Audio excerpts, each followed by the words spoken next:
Welcome to Allied Pharma Notes. In this lecture, we are going to discuss about LMNO diseases along with the drug of choices. Let us start our discussion with L letter. Leishmaniasis is going to be treated with sodium stibogluconate and the lie detector is hyoscine. This is very important for the GPAT orientation. Malaria is going to be treated with chloroquine, whereas cerebral malaria is going to be treated with quinine. Very important, these two differences. Meniere's disease is going to be treated with beta histine. Meningitis is going to be treated with ampicillin.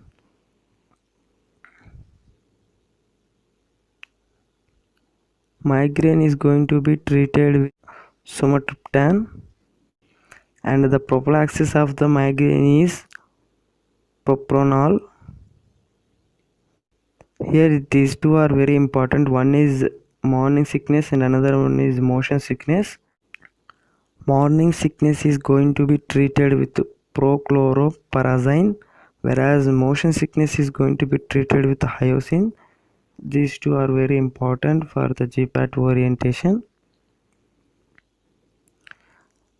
And myasthenia gravis is going to be treated with neostigmines.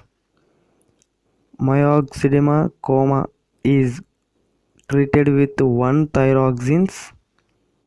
Let us have a discussion now. N-letter disease along with their drug of choices.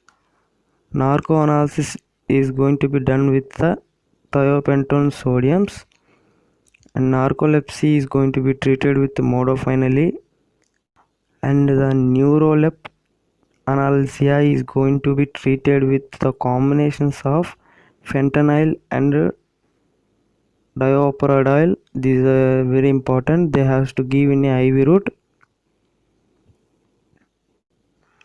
Nocturia in adults is going to be treated with desmopressin. Nocturnal aneurosis is going to be treated with amphetamines, and non-steroidal anti-inflammatory drug induced ulcers is going to be treated with omeprazoles. Let us have a discussion on O-letter diseases along with their drug of choices. Obsessive compulsive disorder, famous, we can call it as OCDs, is going to be treated with fluoxetine. Open angle glaucoma is going to be treated with beta blockers. This is very important. Organic brain syndrome is going to be treated with neuroleptics, and osteoporosis is going to be treated with bisphosphonates.